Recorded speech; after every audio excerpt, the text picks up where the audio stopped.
Afternoon, everybody. A little late today in my video making responsibilities, but I was looking at some of what Genesis 7 teaches today, and it made me think about a few things. When I'm reading the Bible, a lot of the times, especially in Genesis, I kind of recover a lot of what I've already studied in Scripture. Genesis is, man, it's interesting. I mean, you know, there's a lot of reasons that people have doubts in what the Scriptures say, but I would tell you that if you would study your Scripture, you might find some interesting facts that may cause you to have more faith in the Bible than those things that you have faith in now. And one of those things that really stuck out to me was in Genesis chapter 7, where it talks about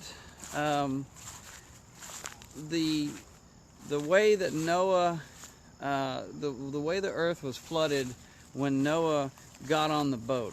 And what was interesting was God gave him a lot of instructions. He said, go get 2 of every unclean animal and get 7 of every clean. Well, think about that for a second. He was saving the clean and the unclean animals. Kind of interesting, right? Well, we think of unclean as like God didn't like them or something like that. That's actually not true. You really need to study your scriptures. I mean, he didn't really want us to eat pork, especially in those days, mostly because they couldn't really cook pork. But they didn't really want to touch pork. But yet God tells them, you need to get 2 of those and put them on the ark. So he saves them from the flood. And you look a little bit further down in Genesis 7, and you read how God has the water burst from the fountains of the deep, and he has the water, the floodgates of the sky are opened up, and the water just drops from the sky. And you know, you read those details, and you may not pay close attention to everything that it has to say, but think deeply about that for a second. The floodgates of the deep, the fountains of the great deep and the floodgates of the sky. There had to be a lot of water in the sky, right? I mean, to make that happen, had to be a lot of water. And what would be evidence of a lot of water rushing over an area quickly for a shorter period of time? What would be some evidence of, you know, water rushing off of the land after the flood? What would be an indication that the flood actually happened? Have you studied your scriptures to really see if you understand what the scriptures teach about these things? Have you studied these scriptures and... of course I get a call. Have you studied the scriptures to start to get your own understanding of whether you believe this whole Bible story, or if it's not true and you believe what the scientists like to say happened? Here's some interesting tidbits.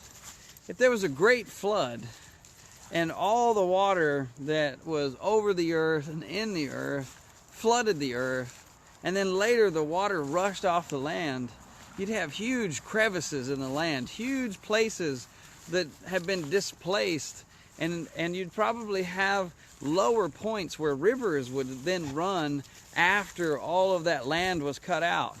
I'll give you an example of one of those places, the Grand Canyon. We like to hear that it took millions or billions or however many years for that little bitty stream to cut that rock down into the crevice that it is today.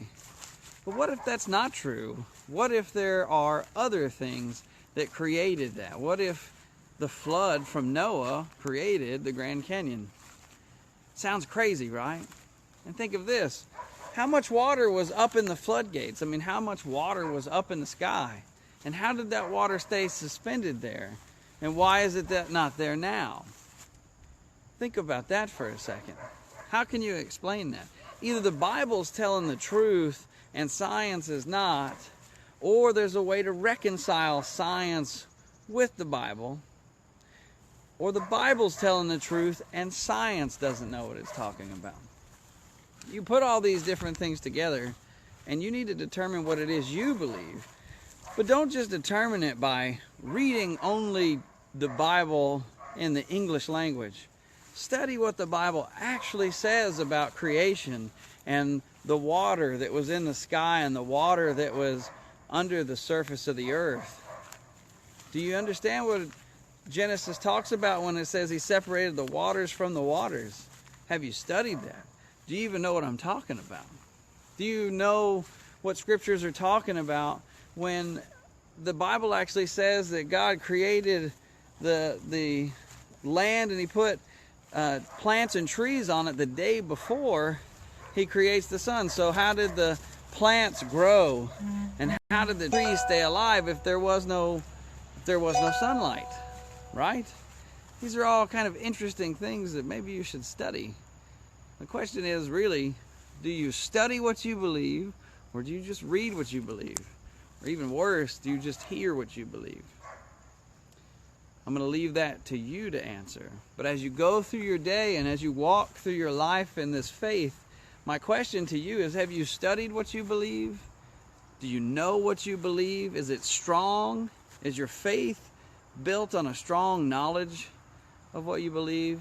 Or is it based off of what somebody told you, something maybe you read, and partiality, maybe not even completely reading the Bible, maybe you only partially read it? What do those things mean? And do you know? Do you want to know?